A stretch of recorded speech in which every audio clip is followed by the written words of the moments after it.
నెల్లూరు నగరంలోని స్థానిక mini bypass road నందు గల మహేశ్వరి పరమేశ్వరి కళ్యాణ మండపం నుండి వేలాది మంది వైఎస్ఆర్సీపీ కార్యకర్తల నడుమ నెల్లూరు సిటీ నియోజకవర్గ సమన్వయకర్త ఎమ్మెల్సీ పర్వతరెడ్డి చంద్రశేఖర్ రెడ్డి ర్యాలీగా బయలుదేరి విద్యుత్ కార్యాలయంలో ఆంధ్రప్రదేశ్ ప్రభుత్వం విద్యుత్ ఛార్జీల పెంపుపై నిరసనగా తమ నిరసనను తెలియజేశారు. ఈ సందర్భంగా వారు మాట్లాడుతూ ఎన్నికల సమయంలో ఇచ్చిన హామీ ప్రకారం విద్యుత్ ఛార్జీలను పెంచవద్దని ప్రభుత్వానికి హెచ్చరిక జారీ చేశారు.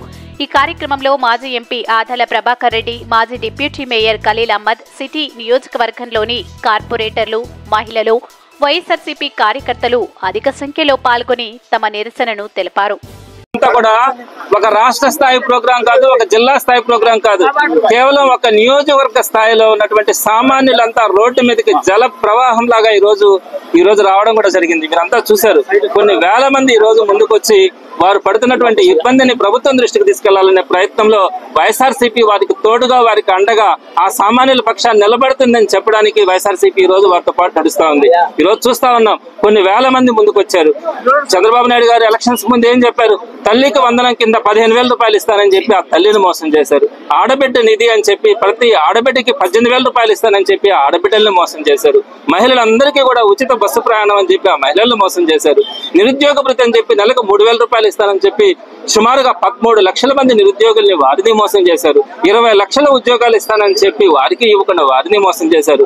అలానే రైతుకి సంవత్సరానికి 20,000 రూపాయలు ఇస్తానని చెప్పి ఆ రైతుని కూడా మోసం చేశారు. వీటన్నింటినీ మించి సామాన్యుడి నుంచి కోటీశ్వరుడు వరకు ప్రతి ఒక్కరికి కూడా అవసరమైంది కరెంట్. మరి ఆ కరెంటు ఛార్జీల గురించి చంద్రబాబు నాయుడు గారు ఎలక్షన్స్ ముందు ఏం చెప్పారు? నేను ఛార్జీలు పెంచను, 5 సంవత్సరాలలో పెంచకపోవడమే కాదు తగ్గిస్తాను, కొత్త పవర్ ని జనరేట్ చేసి ప్రతి ఒక్కరికి కూడా వారు కరెంటు జనరేట్ చేసుకునేలాగా చేసి వారే కరెంటు అమ్ముకొని డబ్బులు మిగిల్చుకునే పరిస్థితిని తీసుకొని వస్తానని చెప్పారు. కానీ ఈ రోజు ఏం చేశారు? 15,000 కోట్ల రూపాయలని ప్రజల మీద రుద్దడానికి ఆయన బిల్లును తీసుకుని వచ్చి ఈ నవంబర్ నెలలో 6,000 కోట్ల రూపాయలని వాటిని వడ్డించడం జరిగింది. డిసెంబర్ నుంచి 9,000 కోట్ల రూపాయలని అదనంగా వడ్డించడం కూడా జరుగుతూ ఉంది. ఈ రోజు సామాన్యుడు బతికే పరిస్థితి లేదు. ఈ రోజు నేను తీసుకొచ్చింది కాదు, జనాలు అందరూ కూడా ఇలా ఉరితాళ్లు మెడలో వేసుకొని మాకు ఇదే శరణ్యం, మాకు ఇంకా బతికే పరిస్థితి లేదని చెప్పి ఈ రోజు ప్రతి ఒక్కరు కూడా మాట్లాడుతూ ఉన్నారు. మరి చంద్రబాబు నాయుడు గారు కూడా అర్థం చేసుకోవాలి, ఈ రోజు పరిస్థితులు ఏంటి. మనం సాయం చేయకపోగా వారి నెత్తిన ఇంతంత వేల రూపాయలు వారందరికీ కూడా బిల్లుల రూపంలో కనుక పెడితే వారు ఏ విధంగా కట్టగలరు? ట్యాక్సులు ఎలా కడతారు? పన్నులు ఎలా కడతారు? వీటన్నిటి మీద సామాన్యుడు ఈ రోజు రోడ్డు ఎక్కారు. కేవలం 6 నెలల్లోనే ఈ నెల్లూరు ఒక్క సిటీ నియోజకవర్గంలో కనుక మీరు చూస్తే ఇన్ని వేల మంది రోడ్డు మీదకి వస్తా ఉన్నారంటే ప్రభుత్వం ఈ రోజు గమనించుకోవాలా. తప్పకుండా ఏవైతే ఆయన హామీలు ఇచ్చాడో, ఎలక్షన్స్ ముందు ఏవైతే హామీలు ఇచ్చాడో వాటన్నింటినీ నెరవేర్చాలని ఈ రోజు సామాన్యుడు కోరుకుంటా ఉన్నాడు.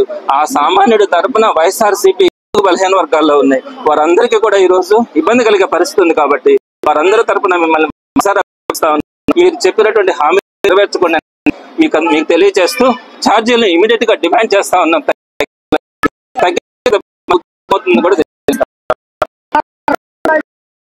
ముందుకెళ్లారు. ఈ రోజు చంద్రబాబు నాయుడు గారు అంతకంటే కూడా ఎక్కువ చేస్తానని చెప్పారు. ఈ పవర్ ఛార్జెస్ కి గతంలో కొన్ని ఛార్జెస్ పెరిగినాయి, కానీ ఆ ఛార్జెస్ కి ఏం చెప్పారు?